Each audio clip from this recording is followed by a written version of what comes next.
Portugal, there's a YouTube show full of fun facts you need to know. Hola, bon dia, alegria. Hold on a minute. Why am I so small in the screen? That's better. Hola, bon dia, alegria. Munson here with Good Morning Portugal show. The live stream, it is a live stream. Good to see you on this Friday morning, the 20th. We made it Friday the 13th last week when we chatted with Philomena. Friday the 20th, just a day away from the summer solstice. It's sunset at 21:04 tonight in the capital, and it will go to 21:05. That'll be the longest day, and it's a little bit past the 21st astronomically for the summer solstice. But the latest day you'll experience here in Portugal goes right up to 21:05 as you're sipping a cocktail on a rooftop bar somewhere in the capital. How lovely is that? And then I'm afraid it's all downhill from there. The days get shorter, the nights longer within a few days from now. But it's feeling very summery. And talking of summery, I think it's like that over in the UK, even hotter than it is here in Portugal at the moment. Let's talk to a man who's there. It's our great friend, Coach Ian Turner. Nice big round of applause, please. There he is. Bon dia, bon dia. How are you? Is it really nice warm hot summery there? 76. Yeah, it's Scorchio. Yeah. I mean, when I say 76, I don't mean the temperature. I mean this, like the summer of 76, the great summer of 76. Yeah, I got my first job in the summer of 76. Doing what exactly? Selling fans? Selling fans and air conditioning? No, I wasn't selling fans. I was working in this tiny little electronics company, soldering parts onto circuit boards. Perfect in the hot weather. It was gorgeous. But anyway, long while ago. And what's going on in the UK then? Hot temperatures, long sunny days, yeah, a little bit ahead of the school holidays as well. Yeah, I think we've been sat out eating more than we ever have this last few days. I don't think we've ever done that before. Quite as much. How lovely! So how very continental. Been rather very continental, but it's due to feel like something like 35 on Saturday. So that's a bit.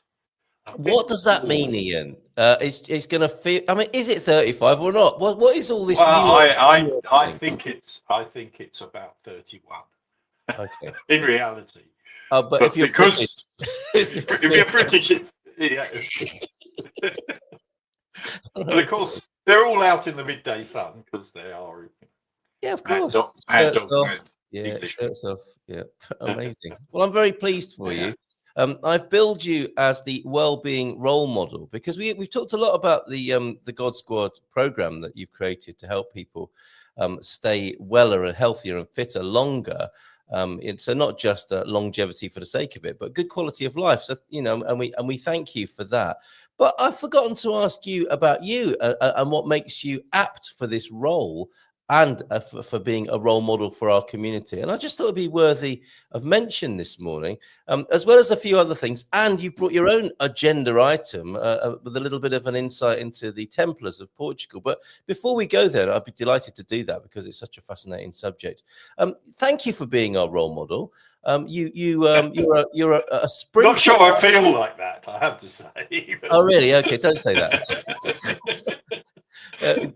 From what you tell me, it would appear you're brimming with health. And not only that, but you balance that with enjoying the good life, because that's what the God Squad program is all about. But you're a veteran sprinter, right? We haven't mentioned that for a long time. How's that going at the moment? Well, I'm still training occasionally, not as often as I should be to be at a peak, but enough to keep me healthy. Yes. And I've sort of gone off competition over the last couple of years. I find it stresses me. Oh, okay. And the idea of retirement is to reduce stress, I think. So I'm not doing any comps at the moment, but I do enjoy training. It's kind of, I found something I really enjoy doing to keep healthy. So that's the trick, really. Yes, it's finding something you really enjoy, and it's partly my social life, I guess, because I go meet lots of old mates, silly old buggers like me, who do the same thing. And when you were competitive, I mean, you're in your early 60s, right? and you have Well, sadly, I'll be 68 in about a month's time. seriously. Wait, what? How did that happen? I thought you were like 65 tops. Okay, it's really weird. Getting very old. Oh wow, Which- okay. So 68 soon, and until recently taking part in sprinting competitions. What sort of times were you doing in your mid 60s? I guess tops for the 100, 14, Wow. 13 and a half to 14 seconds, something like that. Okay, useful if you need to catch a bus. Wow. I don't do buses, trains, man. Well, apprehend a criminal. Right. That's amazing. Okay. Well, incredible time. And so less and what a great call to recognize that, wow, this competition stuff is stressful. I'm not going to do it, but I'll continue with the training. And what does that involve? Depends how fit I am, I guess. For us muggles, what does it mean? Yeah. So it probably means half an hour's warm up, and that might include some what we call isolation drills. So doing the movements that you would do when you're sprinting, but only sort of elements of it. Breaking it down. You helped teach the nervous system the movement patterns, and it's what we do with all our athletes when we're coaching them. Yes, but I try to keep doing a little bit of that, because otherwise the nervous system forgets. You have to top it up. Yeah. So that's quite good for warm up. I might do some strength squats, which is always a good thing first thing in the morning, and some press ups. Hey. Boom boom. The carry on routine.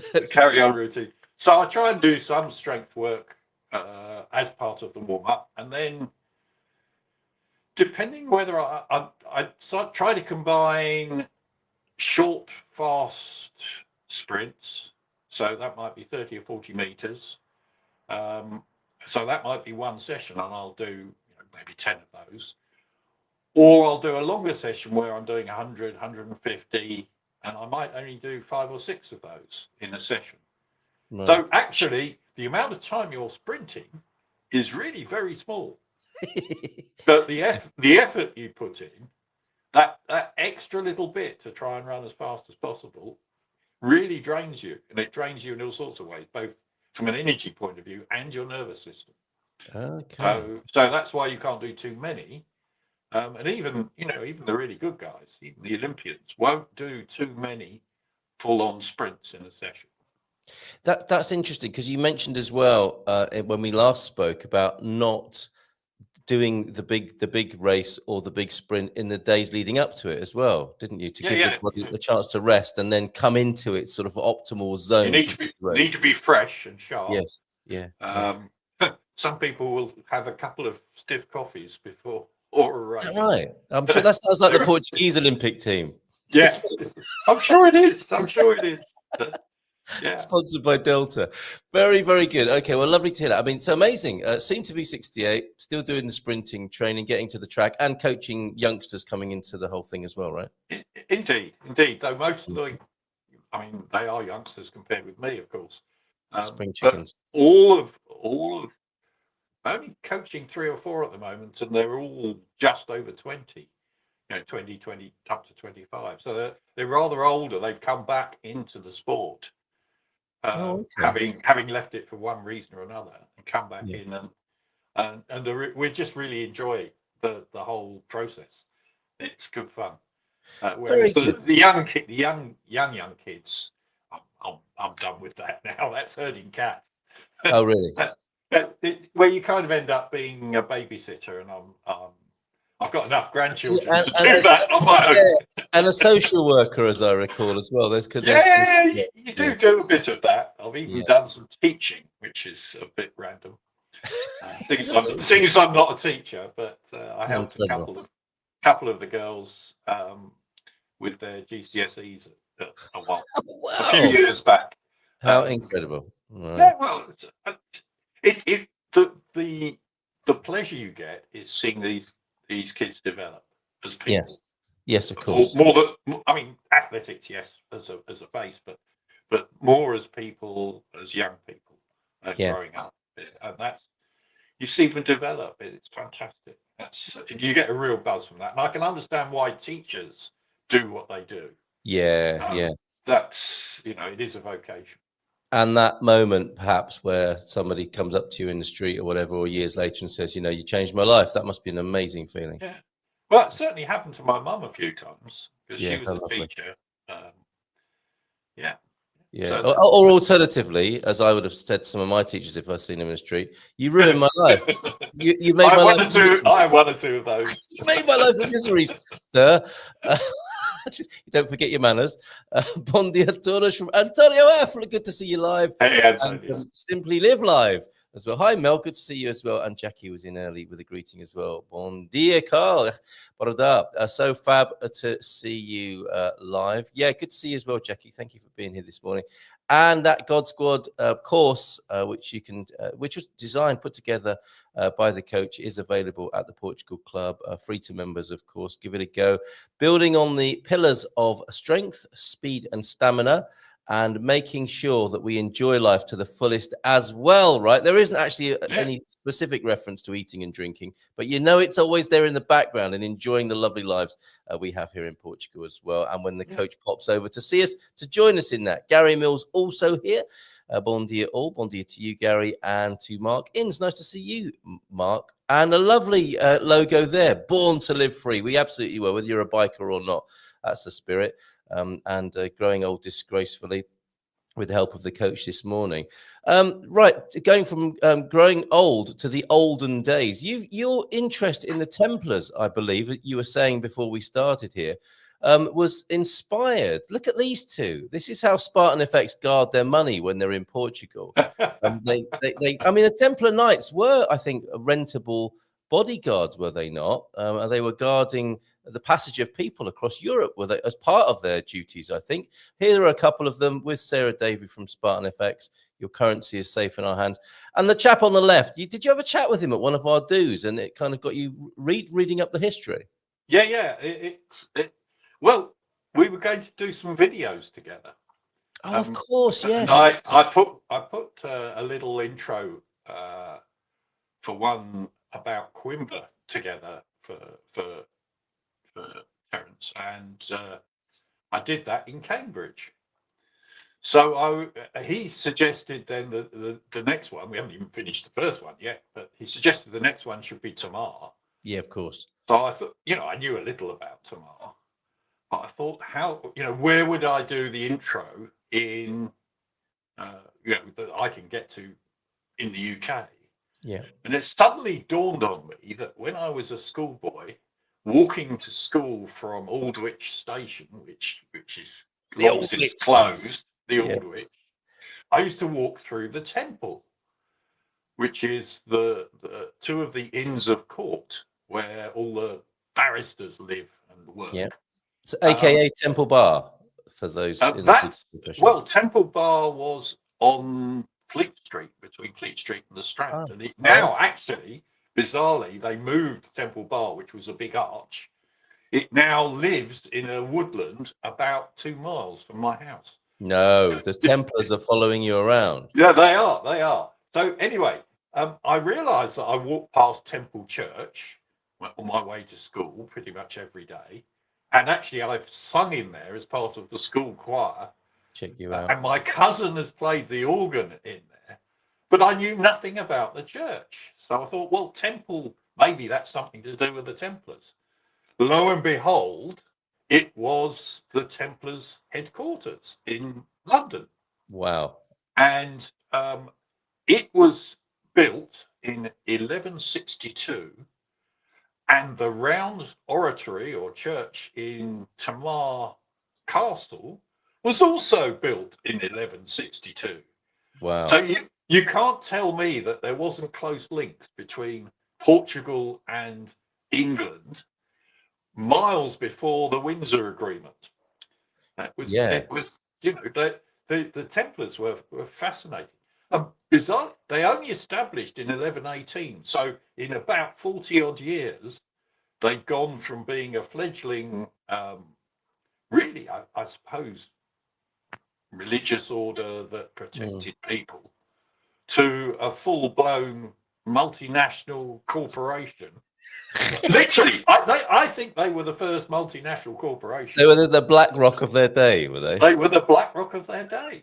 And they protected people on the pilgrimage to Jerusalem. Yeah. And like this. Like that. And that's where they started, and then they discovered they could make money out of that. And yes. People would donate to them and all sorts. So they became hugely wealthy, and the bankers to the kings, which includes King Philip IV of France, which is why he didn't like them very much. They became a little bit too good at what they did. I think that was their downfall, was it not? But they were sort of like Switzerland in that they tended to play both sides of so they funded wars, but they funded both sides. which is a model that has not been forgotten. Well, yeah.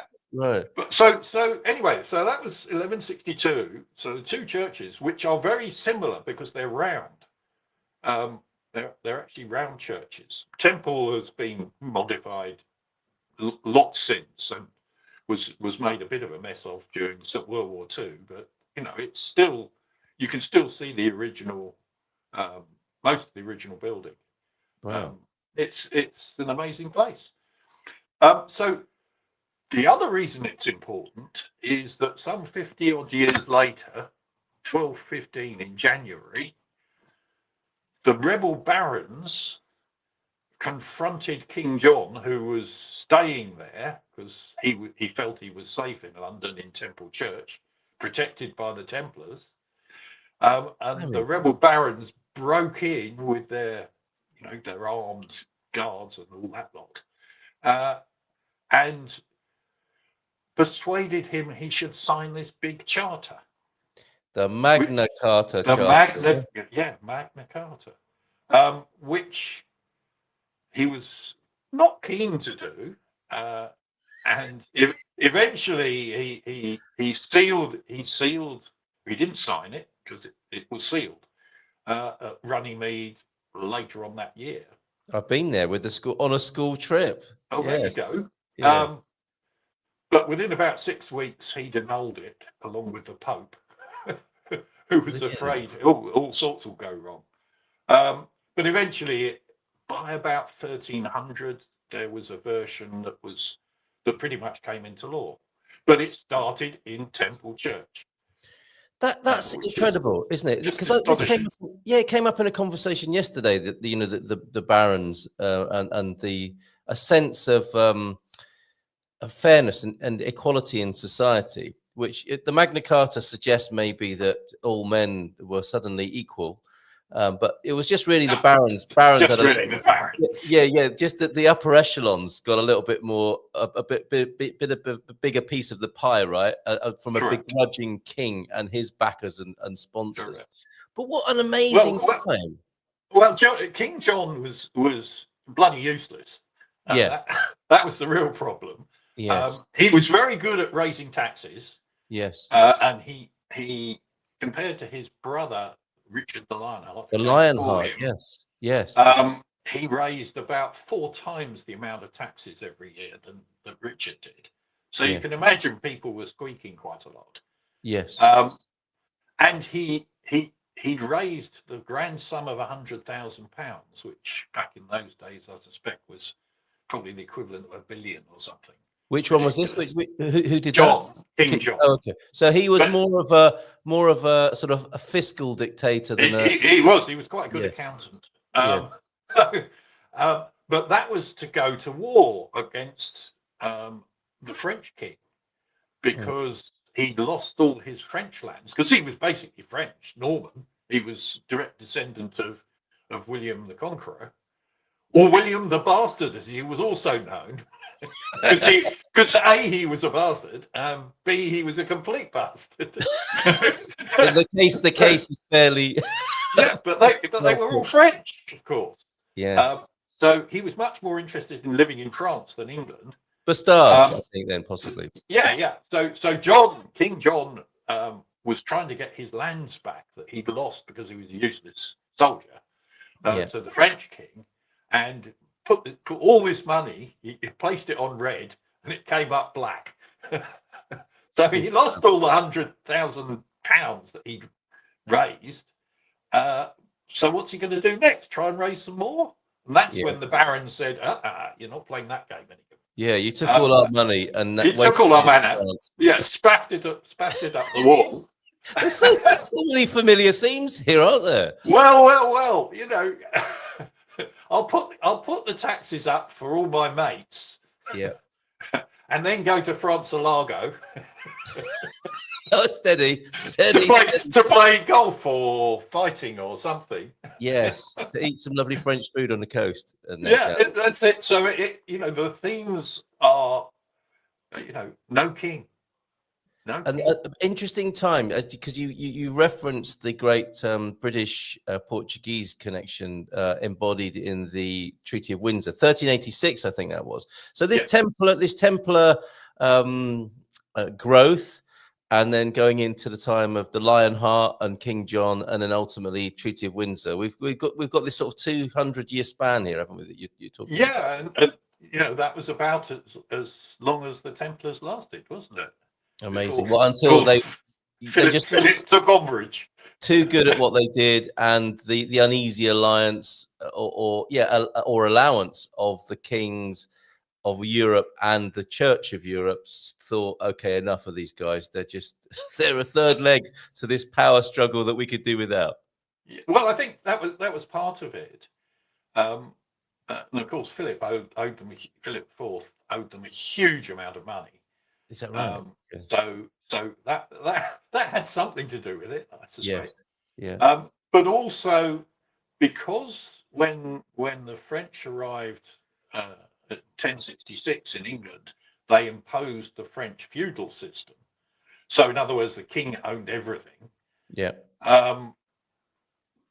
The changing that when Magna Carta really took hold, changing that to people having rights and ownership, the King of France didn't like that at all. Yeah. So he thought, well, it's been the Templars that have allowed this to happen, because they were basically the trusted mediators in all of these things. Yeah. We've got to get rid of them. Amazing. Yeah, it has it ripples down the ages, doesn't it? Isn't it funny how when I was dragged to Runnymede to see where this crusty old bit of paper was signed, it meant nothing to me. And now it's like, why were we told these things when we were just dense, uninterested schoolboys? When it's like, it just makes sense now, doesn't it? Because what I was going to ask you about, and it's amazing the resonances, is I've been trying to identify like what's going on at the moment in our world. And the big sort of contextual things that are happening in our world at the moment. And this is what I posted out on my Munson's memo this morning to the Portugal Club members. We've definitely got some global chaos, and there's one immediate resonance, isn't it? It must have felt like that in Europe when you had these influences and forces working with and against each other. The advent of AI was yet to come. But like, it's as if the piece of paper, the Magna Carta, might have been like it's sort of almost a technological thing, like a device. It would have been a social device, wouldn't it, that was coming in to change history and to change how people saw themselves and their role in the scheme of things, in the pecking order and the ecosystem of humanity. The future of Europe, I think, is an important thing at the moment, and the conversation we've just had leads into this. Where do we go now? What is Europe? Is it only going to be a museum and a living heritage center for the rest of the developing world at some point, looking on these stories, one of which you've told this morning, because I don't think anyone's paying enough attention to the future of Europe. Demographically, the population, the political upheavals, and so on. It's an amazing. We've got enough on our hands, I suppose, with the first two, with global chaos and AI. A political upheaval. What I mean by global chaos, and a possible moment of human evolution, because that could be part of it. We could see it in that way, couldn't we? As much as things can seem quite difficult and challenging for humanity, it's also a moment for us to take a leap, if we want to, looking at it from a different angle, which you could argue, that some of the Templar philosophies and what they were aware of was kind of evolutionary or spiritual, as much as we have the chance to do that now. Whether we will or not, of course, remains to be seen, as it always does, right? Yeah, I don't think I have any great insight into any of that, except what we can learn from history. Yes, well said. And I think we look at what's going on now.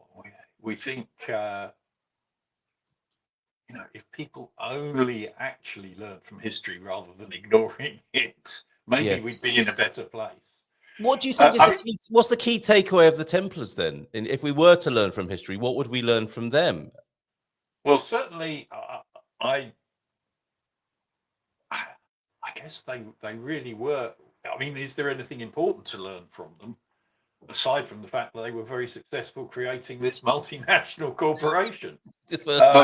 Which, they were the Amazon of the day, I think. Delivering people, though, right? Delivering people. Well, they delivered valuables too. Yes. That they moved money, they moved jewels, gold. That was also part of their remit, which is why they could make it. They were sort of the Western Union, I suppose. Wells Fargo.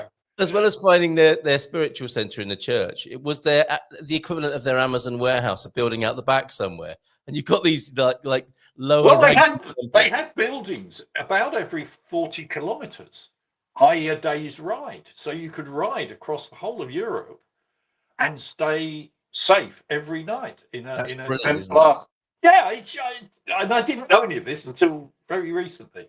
So it's BlackRock, Amazon, and Travelodge now.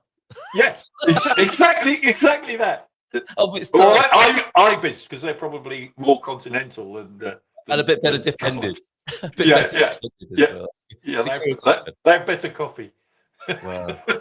So that's an amazing thing, and they did it really quickly.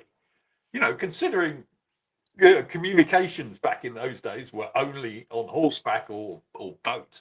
Yes, it's just astonishing.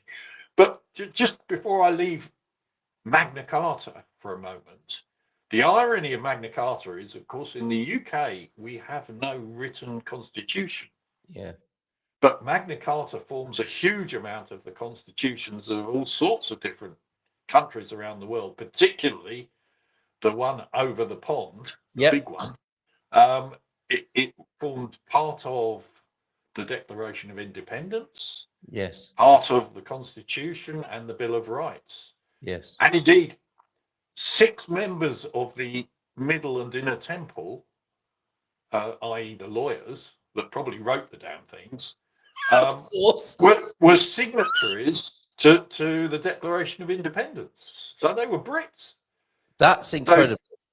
So we can get rid of the kings, but we can never get rid of the lawyers. Okay, so there is the big takeaway. And don't we know it? Don't we know it? Yeah. To this day, isn't it amazing? I mean, certainly the United States is a land characterized by law and lawyers, isn't it? Always amazed me when I went there on business first. Yes. Everything you did, you had to do through lawyers. But also, you could say it's the struggle against kings as well, isn't it? And that's continuing to this very day. To this very day, no kings. Yes. No, isn't that incredible? Isn't that incredible? Yeah. Right. Until you get one who ignores everything. But that's what's so fascinating. I think that's what you're saying, right? About the resonances of history and whether we learn anything from our humanness or not. It's absolutely fascinating, because these whatever they are, echoes and motifs, just keep occurring to us, don't they, until we do something about them or evolve beyond them. And that's what I mean about, we have an opportunity, don't we, to either go, okay, here we go again, or do you know what, we really could do something different, which is what the Templars did, and which is what the Magna Carta was about, which is what the Constitution was about in its, and the Declaration of Independence. All of these things were attempts, weren't they? Evolutionary attempts, if you like, to evolve society into something new and more functional, perhaps. And it is like it's 2 steps forward, 1 step back, it would appear. Yeah. Well, if you think about it, the Boston Tea Party, or whatever I was on QI the other day. Yeah, it's not called that, but anyway. But we know it as the Boston Tea Party. Was a protest against tariffs. Yes. Here's what we think of your tea. Yeah, it's a protest against tariffs. So I do think there are elements of Magna Carta that are just as relevant today, no question, as they were in 1215. And isn't it interesting also that you say that, okay, the Brits created the Magna Carta, didn't really use it though. It just like, it kept people happy, didn't it? It was a bit of a political whitewash, you could argue. It was to begin with. I think it became more important after about 1300, and then people got the idea. And most of the copies of Magna Carta from whichever age were held in churches, because churches were where people went. Yes. And obviously most of them couldn't read, but the priests could read Magna Carta, so that they could. And that was the social media of its day, of course. The social media of its day. Yes. So there is a cheeky priest might add a few things in, mightn't they? Well, there's the thing. You're all free in the eyes of God, and it says here you need to make me dinner tonight as well. That's amazing. I'll see you at 7 o'clock. Yeah, and be generous with your contribution. The hat's coming round. The trays. Yeah. The good and bad don't change. I don't know why we're laughing. Right, well, family's here. Power and money. It always has been. Yes, absolutely. Power and the money and the power. Jim's also in, and T-Duck has brought a nice kind of fitness-related dad joke to see you on your way. Thank you for that fascinating conversation this morning, and your interest in the Templars, which I think it's fair to say has been stimulated by Portugal and your visits here, and the great absolutely. You can see. I will be visiting tomorrow when I come over in October. Oh, if possible, I'd love to come see you over there. It's such a fabulous town. It really is. Oidiko, good morning to you as well. And you can see Terence Austin singing and dancing tomorrow night, because he's also very good at that, actually. Very light on his feet. And an amazing, beautiful voice, which you can see on my Facebook timeline. The massed choir of the good times that happens in San Martino de Porto did my way. And I would like to think we killed it. And in the best possible way last time we were singing. So come and join us if you fancy a bit of karaoke and a bit of a dance tomorrow night at the Casa de Lem cocktail bar. And yes, your fitness related dad joke. Cheers, T-Duck. Good to see you here this morning. Where's it gone? Oh yeah. Do you know what, coach? He had to fire his coach because he didn't work out. Ooh, no. That's right. You get some of this, though. Have a great weekend. Love to Leslie and the family. Cheers, mate. Ciao. Ciao.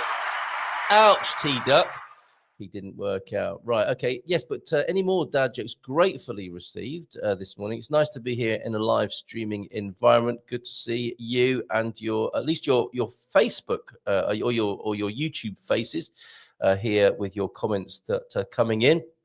And just a couple more things then. That I would like to share with you before I go. As mentioned in the memo sent out this morning, I'll send out a note to the Portugal Club members. It's got the weather, it's got the exchange rates. At the moment, it's got the sunset, because that's something to celebrate and talk about. We've got who's on the show each morning, and a Portuguese marvel or curiosity. Check out Vilsh. I don't know if that's how he pronounces his name. He's a great artist. Vhils. He's my Portuguese marvel or curiosity this morning. And there are a couple of things that I wanted to talk about as well. Portugal remaining 7th in the Global Peace Index. And last night at the Expats Portugal Dream Team Town Hall, the business of citizenship and how that might be extended to 10 years came up. So I'll go to Portugal Decoded about that this morning. I think I'll do that first, and then we'll come back to the Peace Index position. So let me first bring onto the screen the magnificent Substack that is Portugal Decoded, which you can subscribe to yourself, of course, and I'll put the link to it so that you can do that. And I'll put the link to this particular posting for this morning. I do love a bit of Portugal Decoded on Substack, and it begins, can Portuguese citizenship be revoked? And I don't want to give all of the game away here, but I do want to mention what's being suggested here. That's if I can. Oh, yeah, here we go. That's if I can find it. Always wonderful graphics, as you can see, infographics from Portugal Decoded, with the new government's program, review of the nationality law, review of immigration and asylum laws, creation of the good return program. I'm not sure what that is, but that's under immigration. Labor laws, review of the strike law, changes to holiday policy. What? Combating abuses of social benefits among labor laws, reforms. Health, review of the basic health law, new public-private partnerships, all the things you might expect. And what I'm hearing from people, when I speak to the likes of Nuno and Raquel, as I did earlier this week, some hopefulness, not just pure cynicism about what's being suggested. Increase in defense investment and on state reform, net elimination of state bodies. This is the attack on bureaucracy and red tape in Portugal. And look at this. Hallelujah. Streamlining of public administration. Praise the Lord on that. So let me just read the paragraph about citizenship, and you can find the rest yourself with the link that I've shared with you. This week in Parliament, PM Luis Montenegro, who Raquel described as the recycled Prime Minister, because, of course, we had a recent election and he was returned to his original seat after some controversy. He announced plans to amend the nationality law, which were also not revealed during the electoral campaign. These plans involve doubling the residence requirement, folks, from 5 to 10 years for foreigners to be eligible to apply for citizenship, tightening the criteria for demonstrating cultural and social integration, and expanding the grounds for revoking citizenship in cases of serious criminal offences, which you'd think they would have in place already, but that's been a bit lax in the last few years. And those people, I think, sort of law-abiding folks who thought they were going to breeze in with 5 years, hopefully will be covered by the grandfathering or an early lodging of their request. But things are changing in this department, and that's obviously behavior of, it's always the rotten apples, isn't it, that make it difficult for the others, and that would appear to be the case with citizenship changes here. While the government is expected to present the draft law in the coming days, Minister of the Presidency, Leitão Amaral, clarified during Monday's debate that there'll be no automatic loss of citizenship. Good to know. Only accessory penalties determined by a judge, similar to judicial expulsions of foreign nationals, framing citizenship loss as a legal consequence tied to criminal conviction, not an administrative sanction. And when I spoke to Daniel Reyes of Reyes and Pelicano last night, he thought this was a little bit dubious within the Constitution, but it all remains to be seen. The other thing that came up last night was that the idea of NHR 3.0. There is an NHR in not in process, in reality, that there are certain types of professions that can still enjoy the NHR scheme, and they are quite specific. So it's not the wonderful freebie or a bonus that it has been for people, but mention rumblings, rumors that it might be reconsidered. Now, also talking to, yes, I did send out an email this morning. You should have got that, anyone who's a Portugal Club member. Oh, and nice to see, Emily, that you're joining us for some singing tomorrow. The weather prognosis will be rain and thunder. Oh, okay. So we'll be indoors singing and dancing. That's very interesting. It might be wonderful to look out from the cocktail bar to see the rain splashing on the pavement as we sing New York, New York, perhaps. Or you do, Emily. What are you going to be singing tomorrow night? Back to the rumblings and the rumors. There seem to be 4 parts of how things come into being here in Portugal. On an official level, there is the formulation by the politicians and then the rubber stamping. Okay, so proposal and then decree law. That's the official level. Beneath that, there are two other stages of law in this country, like there are in every other country, it would appear. But it would appear our culture here is a little bit prone to these other two, which are first the political PR, the PR puffs that come out. It's thought that government insiders are thinking of doing this, so that'll be shared by the media. The politicians will get a sense of how that might land. Shager do it all the time, of course, don't they? In a very bold and open way. We're thinking of killing everyone we don't like or whatever. Sorry, that was a very poor taste joke, but you know what I mean. Very extreme, bold statements that you can make when you're in opposition. And then the government might be a little bit nuanced in saying, we're thinking maybe of doing this. And there might be a nod, if you like, from society. So then it goes to formulation and then decree law. And there's quite a lot of that, isn't there? And this is where people get confused whether it's an actual law or it's just something that's been put into the public space so that the politicians can get a sense of if it will land okay and what their future might be as a result of that. And then the fourth area is Facebook groups, which is where I think NHR3 was doing some good business yesterday, where, you get these whispers in Facebook groups of like, I'm thinking they're extending the citizenship timing to 50 years, or NHR is definitely coming back. These things that get said in social media. And I think NHR3 was one of them. However, it would appear also to be one of those political puffs as well. Shall we bring the NHR back? That has been said. I believe it's being discussed in some corridors, but as far as I could figure out last night, there is nothing tangible about that. But watch this space. These are fast-moving times. We have a minority government who is keen to survive and will be playing with the dynamics I've just talked about there. And Pedro Franco from EI, the tax and finance man, was talking about how there are the approval of 500 million euros worth of tax cuts have been approved as well. So he saw that as good news. The taxation burden on citizens is lightening slightly here. 500 million sounds like a lot, but across a society, of course, we'll see how that works for individuals. But tax cuts from a minority government, we're liking that. So very good. Okay. I wonder why that is. Let me just check that, T-Duck. The memo should have gone out.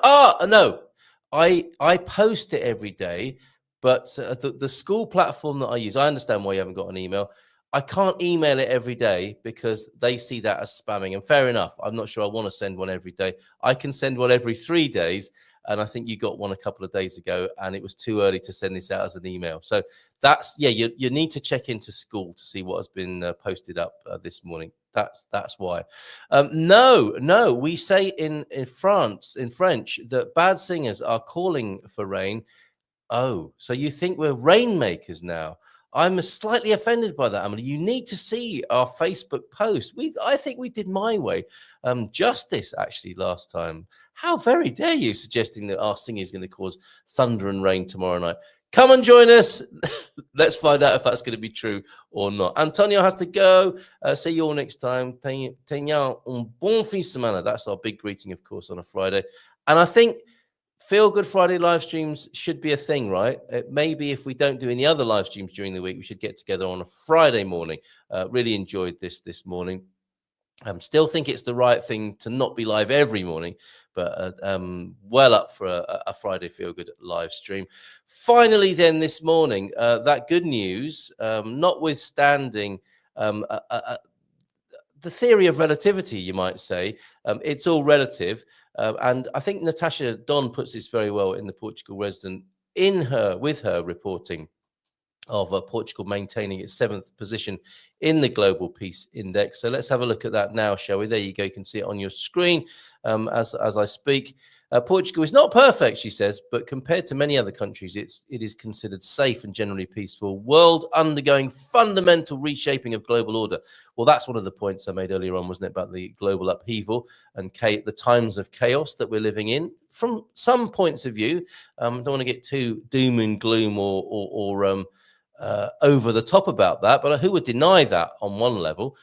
Portugal has managed to hold on to its ranking as the 7th most peaceful country in the world, in spite of all the recent bad press focusing on armed militia planning to invade parliament. Yeah. And targeting political figures, sundry shootings, and almost daily reportings of violence and other abuses. Things have changed. There is more of that sort of reporting, and we have our very own crime file now, thanks to Antonio F. in and on our Portugal Club school platform. And I've noticed this, that there does seem to be a bit of a spike and some sort of, societal tension in some places and resulting crime that Natasha is referring to there. The truth is that even taking these dismal stories on board, Portugal is so much better off than the vast majority of countries. Here, the world is undergoing a fundamental reshaping of the global order. I don't know whose quote that is, but I think we'll find out. And as such, global peace levels have deteriorated since last year, confirms the Global Peace Index compiled by the Institute for Economics and Peace. And I have to say at this point, peace is an inside job, is it not? Things will change in the world, and ultimately we are responsible for the level of peace we feel inside ourselves. It's very important, I think, to make that point. The report records 59 active state-based conflicts, the most since the end of World War II, with 100 countries becoming less peaceful than they were a decade ago. Only 6 years ago, Portugal was considered considerably more peaceful than it is today, rising to 3rd place in the ranking. That was six years ago. But so much has changed since then, registering the fact that the country has retained its 7th place ranking. Television stations were presenting this last night as heartwarming news. There you go. Countries like America, for example, are nowhere near as safe. The USA has fallen to 128th place out of a global ranking of 163. UK is 30th for those of you expats from those countries. Western and Central Europe still seen as the most peaceful regions of the world.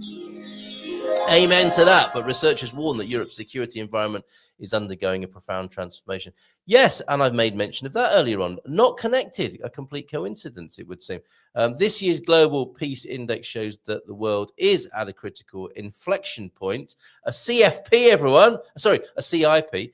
This is driven by rising middle-level powers, major power competition, and sustainable levels of debt burdens in the world's most fragile countries. This is leading to fundamental realignment and a possible tipping point to a new international order, the nature of which still can't be fathomed. While attentions right now are on the Israel-Iran conflict, leaving Ukraine very much in second place. Yeah, it's like it fell off the news agenda, right? In spite of the relentless attacks attacks it is suffering from invaders. IEP warns that there are more countries, regions at high risk joining the large number of conflicts already underway, citing Kashmir, South Sudan, Ethiopia, Eritrea, and the Democratic Republic of Congo and Syria. Which brings me back on a final note and reflecting, echoing what the coach said about learning from history. I believe also that we are, as well as having this way of looking at it, from ironically all that gloom and doom from the Global Peace Index and their sort of contextual statements there, we are in a time of possibility that brings with it opportunity. Chaos brings opportunity and a moment of evolutionary excelling on an evolutionary level. I think we need to bear that in mind. And in our cynicism and negativity, I think we can forget that. I think we have opportunity now. And rather than being too fixed and bemoaning and resentful and cynical about what's going on in the world and all those things that appear to be in the hands of other people, we have a lot of power in our own hands and minds as well. Let's remember that. All five are controlled by leftists for decades. Thank you, T-Duck. And peace is the quiet between storms, outside and within. What wonderful. Oh, there you go. The US is very safe. Isn't that interesting? It's all about perspective. I didn't see that. I saw your second comment and not the first. The US is very safe if you stay out of the 5 worst cities. Yeah. And it did occur to me, T-Duck, that actually moving to America might be a really good call for some people. If you do stay out of that vibration, that level of life in the big cities and the worst of civilization, you might call it, there are beautiful places, aren't there, in the countryside of America, in the rurality of America. What a beautiful country. And, you know, some people might do well to run towards the fire rather than away from it and just up sticks and move somewhere else in the US rather than necessarily leaving the country. And yes, your comment here, all five, it would appear controlled by leftists for decades, which you're attributing that lack of safety to. And I have to say, I want to finish on this note here. I do appreciate this. Life is night and day. Black and white, and we live in these polarities, don't we? That seems to be the nature of our existence here. And peace is the quiet between storms outside and within. And it is possible to remain peaceful within, whilst outside seems a little chaotic, as it might seem at the moment. So thank you for that, Emily. Looking forward to creating rain and thunder with you tomorrow night, as we, regardless of what's going on in the world and how things are affecting the global peace index, we will be causing, it won't be peaceful. It will be disco. It will be karaoke, but we will have peace and love in our hearts, because it is a summer solstice as well. And all the, it's a possibility to release your inner hippie tomorrow night at our summer solstice celebrations. Bring your Afghan coat. Peace and love, man, tomorrow night at the Kazalem Cocktail Bar, starting from 8 o'clock. Good to see you, Emily. Thank you, T-Duck. Thank you, Jim. Good to see you, Jackie. And we had the Swede in Portugal also celebrating. I forgot to mention this. Bon dia todos from Stockholm. Today is Midsummer celebrated in Sweden. It is the most Swedish of Swedish events. Have a lovely time there, Anna. Thank you for popping in. Mark Inns, Gary Mills, thank you all for being here this morning, and Mel too. Good to see you, Mel. See you on the show soon. Have a lovely weekend. Take care, and bye for now. Bon fin de semana. Peace and love. In Portugal, there's a YouTube show